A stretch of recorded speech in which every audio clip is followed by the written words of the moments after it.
Stories with Miss Sina. The Tale of Mrs. Tiggywinkle by Beatrix Potter.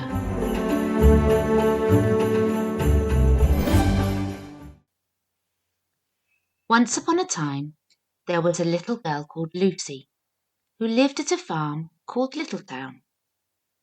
She was a good little girl, only she was always losing her pocket handkerchiefs. One day little Lucy came into the farmyard crying. Oh, she did cry so. "I've lost my pocket handkin, 3 handkins and a penny. Have you seen them, Tabby kitten?" The kitten went on washing her white paws, so Lucy asked a speckled hen, "Sally Henny Penny, have you found 3 pocket handkins?"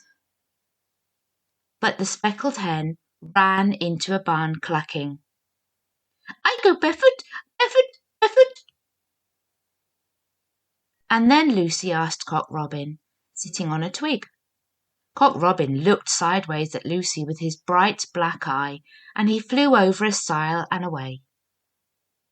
Lucy climbed upon the stile and looked up at the hill behind Littletown. A hill that goes up, up, into the clouds as though it had no top. And a great way up the hillside, she thought she saw some white things spread upon the grass. Lucy scrambled up the hill as fast as her short legs would carry her. She ran along a steep pathway, up and up, until Littletown was right away down below. She could have dropped a pebble down the chimney. Presently she came to a spring, bubbling out from the hillside. Someone had stood a tin can upon a stone to catch the water. The water was already running over, for the can was no bigger than an egg cup. And where the sand upon the path was wet, there were footmarks of a very small person. Lucy ran on and on. The path ended under a big rock. The grass was short and green, and there were clothes props cut from bracken stems, with lines of plaited rushes, and a heap of tiny clothespins. No pocket handkerchiefs.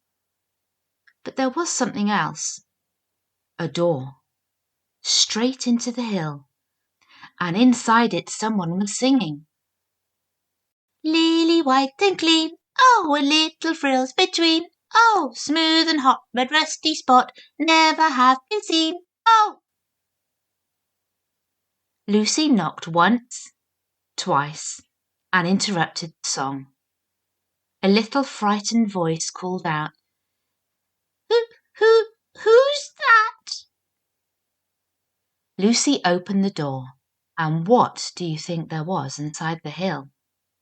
A nice, clean kitchen with a flagged floor and wooden beams, just like any other farm kitchen.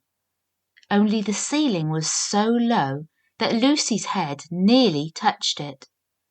And the pots and pans were small, and so was everything there.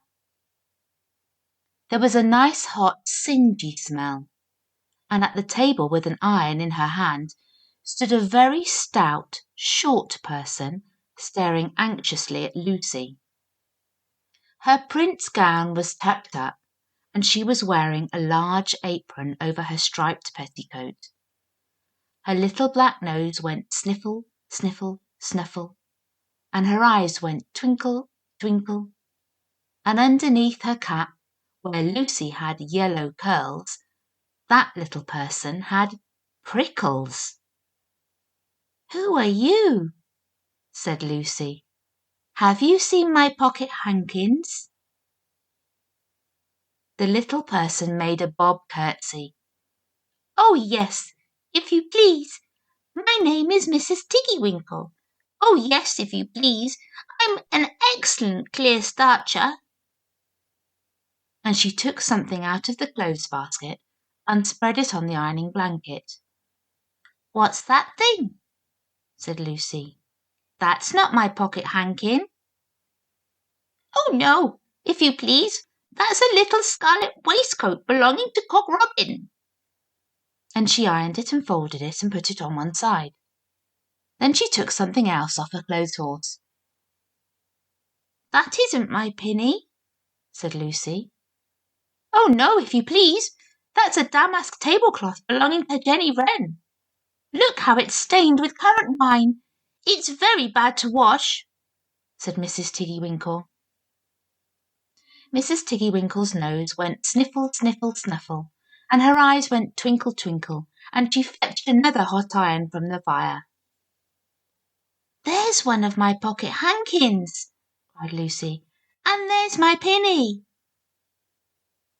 Mrs. Tiggywinkle ironed it and goffered it and shook out the frills. Oh, that is lovely, said Lucy. And what are those long yellow things with fingers like gloves? Oh, that's a pair of stockings belonging to Sally Hennypenny.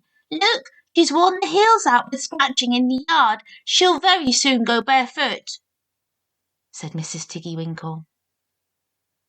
Why, there's another handkerchief, but it isn't mine. It's red.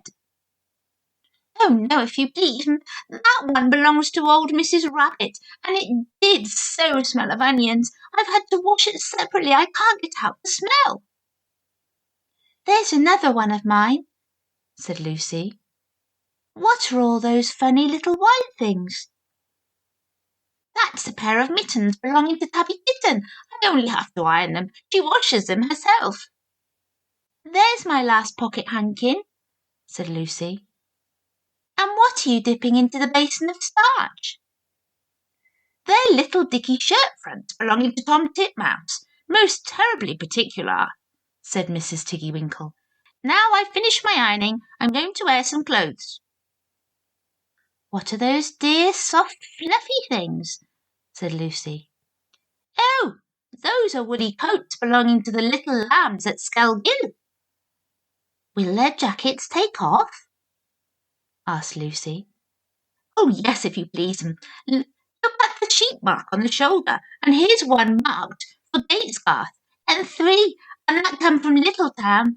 They're always marked at washing, said Mrs. Tiggywinkle.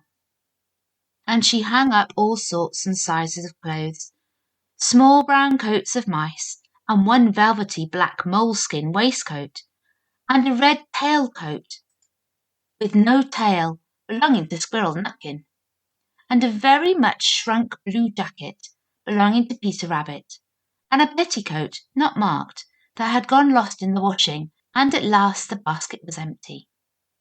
Then Mrs. Tiggywinkle made tea, a cup for herself and a cup for Lucy. They sat before the fire on a bench and looked sideways at one another. Mrs. Tiggywinkle's hand holding the teacup was very, very brown, and very, very wrinkly with the soap suds, and all through her gown and her cap there were hairpins, sticking wrong end out, so that Lucy didn't like to sit too near her. When they had finished tea, they tied up the clothes in bundles, and Lucy's pocket handkerchiefs were folded up inside her clean pinny and fastened with a silver safety pin. And then they made up the fire with turf, and came out and locked the door, and hid the key under the door-sill. Then away down the hill trotted Lucy and Mrs. Tiggywinkle with the bundles of clothes. All the way down the path little animals came out of the fern to meet them. The very first that they met were Peter Rabbit and Benjamin Bunny. And then she gave them their nice clean clothes, and all the animals and birds were so very much obliged to dear Mrs. Tiggywinkle. So at the bottom of the hill, when they came to the stile, there was nothing left to carry except Lucy's one little bundle. Lucy scrambled up the stile with the bundle in her hand, and then she turned to say, "Good night," and to thank the washerwoman. But what a very odd thing! Mrs. Tiggywinkle had not waited either for thanks or for the washing bill. She was running, running, running up the hill. And where was her white frilled cap? and her shawl, and her gown and her petticoat. And how small she had grown, and how brown, and covered with prickles! Why, Mrs. Tiggywinkle was nothing but a hedgehog. Now some people say that little Lucy had been asleep upon the stile, but then how could she have found 3 clean pocket handkins and a pinny pinned with a silver safety pin?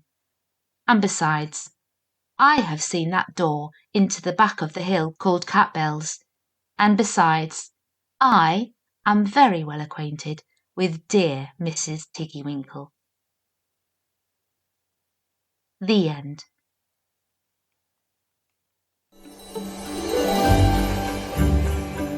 Artwork by Kyra Starr. Music by Roye Spiegel. Read by Miss Sina.